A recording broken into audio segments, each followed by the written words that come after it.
Good morning, dear students. It's me, Atul Tyagi. Dear student, this is class 12 physics, and we are studying here chapter 2nd. Dear students, in the previous video, we have studied what is electric potential or the electrostatic potential, what is its SI unit, what is 1 volt, definition of 1 volt, what is stat volt, means what is the CGS unit of electrostatic potential, stat volt, F volt, relation between stat volt and volt, relation between stat volt and F volt, and at last we have studied that potential due to a point charge. उसी sequence को आगे बढ़ाते हुए आगे बढ़ते हैं. Variation of V and E with R for a point charge Q. Dear students, हमको पता होता है for a point charge electric field क्या होता है हमारा, E equals to 1/4 pi epsilon naught into Q by R square. ठीक है, और V इक्वल्स टू क्या होता है 1/4 pi epsilon naught into Q by r. तो ये तो सर्टेन है कि इनका जो ग्राफ आएगा कुछ कर्व टाइप में आएगा लाइक दिस. ठीक है, लेकिन E के लिए हमारा यहाँ से हम बोल सकते हैं यदि सारी चीज़ें कांस्टेंट रखी जाए तो E proportional to 1/r square और यहाँ से हमारा V प्रोपोर्शनल टू 1/r हो जाएगा.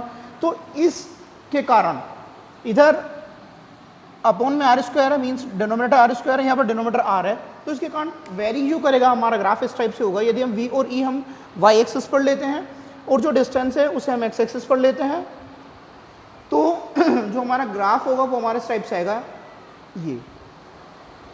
ये जो पॉइंट है ये इस बात को बता रहा है जब 1 होगी वैल्यू तो वहाँ दोनों की वैल्यू इक्वल होगी. यदि r इक्वल 1 ले लें किसी एक पर्टिकुलर कंडीशन के लिए, चार्ज हमारा सेम है, ठीक है, और r की वैल्यू 1 ले लें तो दोनों की वैल्यू हमारी क्या आएगी, सेम एक ही वैल्यू होगी हमारी, क्योंकि r यदि 1 हो गया तो यहाँ भी 1 रह जाएगा और यहाँ पर भी 1 हो जाएगा, बाकी सारा का सारा सेम रहेगा. तो दैट्स वाई यहाँ पर वो दोनों इंटरसेक्ट करेंगे. ये जो दोनों के दोनों कर्व जो है हमारे E के कारण जो कर्व हो रहा है और जो V के कारण कर्व हो रहा है. ओके, सो ये डॉटेड में जो रिप्रेजेंट हो रहा है वो पोटेंशियल के कारण जो कर्व क्रिएट हो रहा है, और जो हमारा सॉलिड लाइन में शो हो रहा है वो हमारा इलेक्ट्रिक फील्ड को रिप्रेजेंट कर रहा है.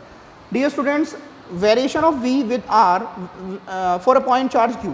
अब पॉइंट चार्ज Q के लिए हमारा जो वेरिएशन होगा इलेक्ट्रिक पोटेंशियल का वो कैसे होगा. हालांकि एक तो हम केस यहाँ देख चुके हैं, इसी केस को यहाँ पर दोबारा से रिप्रेजेंट कर दिया गया है, क्योंकि यहाँ पर हमारा V और E एक साथ लिए गए थे. तो मैं यहाँ सेपरेटली बता रहा हूँ कि जब चार्ज Q पॉजिटिव है, ये केस कौन सा था, पॉजिटिव चार्ज के लिए. चार्ज Q पॉजिटिव है तो हमारा जो इलेक्ट्रिक पोटेंशियल और डिस्टेंस के बीच में जो ग्राफ प्लॉट होगा वो इस टाइप से होगा हमारा, जब चार्ज Q पॉजिटिव है, यानी कि Q इज ग्रेटर देन 0. लेकिन यदि चार्ज नेगेटिव हो तो हमको पता है पोटेंशियल एक स्केलर क्वांटिटी है. जब पोटेंशियल एक स्केलर क्वांटिटी है तो इसका पॉजिटिव या नेगेटिव होना डिपेंड करता है किस पर, चार्ज पर. तो उसी के अकॉर्डिंग यहाँ पर हमारी डिस्टेंस बढ़ रही है, इधर की ओर हमारे पोटेंशियल है नेगेटिवली एक्सटेंड कर रहा है. तो जब ये तब है जब हमारा चार्ज Q हमारा कैसा है, नेगेटिव है, या फिर हम कह सकते हैं charge Q is less than 0. Okay,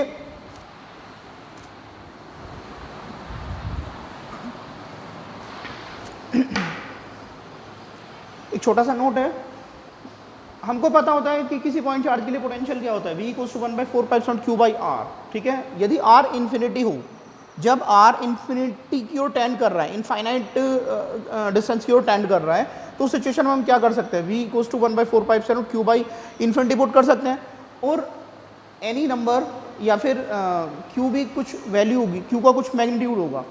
charge Q है तो डेफिनेटली उसका कुछ मैग्नीट्यूड होगा, यानी कि कोई नंबर में आएगा. तो any number divide by infinity gives us the result 0. सो यहाँ पर हमारा Q बाई इन्फिनिटी क्या होगा, 0 हो गया. तो V equals to 1/4 pi to multiply by 0. ठीक है, 0 की किसी से मल्टीप्लाई करेंगे, 0 की ये कोई नंबर होगी डेफिनेटली. 1/4 पाई कितना होता है, 9 into 10 to the power 9 SI में. ठीक है, SI यूनिट्स में हमारा इसकी वैल्यू कितनी होती है, 9 इंटू 10 टू द पावर 9. यदि 9 इंटू 10 टू द पावर 9 को 0 से मल्टीप्लाई करेंगे तो क्या आएगा, 0 आएगा definitely. So V equals to 0. That's why electric potential is 0 at infinity. Infinity पर हमारा जो इलेक्ट्रिक पोटेंशियल होगा वो बेसिकली 0 हो जाएगा. हमको एक और बात ध्यान रखनी है, किसी पॉइंट चार्ज के लिए बेसिकली बच्चे कंफ्यूज होते हैं कि कहाँ फोर्स में क्या आएगा, आर आएगा, आर स्क्वायर आएगा, इलेक्ट्रिक फील्ड में आएगा आर या फिर आर स्क्वायर, या फिर पोटेंशियल में आर आएगा या फिर आर स्क्वायर आएगा. तो यदि किसी पॉइंट चार्ज, मैंने यहाँ पहले बताया पॉइंट चार्ज की बात कर रहे हैं हम, क्योंकि हो सकता है जब डाइपोल आएगा तो वेरिएशन हो जाएगा, ठीक है। सो पॉइंट चार्ज ध्यान रखना है, केवल पॉइंट चार्ज की बात कर रहा हूँ, बार बार बोल रहा हूँ, you must have to remember that we are talking about only here point charge, ठीक है। So F proportional to 1/r², electric field proportional to 1/r² होगा, दोनों सेम होंगे, but V proportional to 1/r है। यहाँ दोनों सेम का मतलब ये नहीं है, यहाँ पर Q1 Q2 आता है, दो चार्जेस होंगे हमारे, लेकिन हम बात कर रहे हैं केवल डिस्टेंस के सेंस में, ठीक है। सो फोर्स में क्या आएगा, 1/r² आएगा, इलेक्ट्रिक फील्ड में 1/r² आएगा, बट इलेक्ट्रिक पोटेंशियल में क्या आएगा, 1/r आएगा। Is it clear? That's all for the day. Have a wonderful day.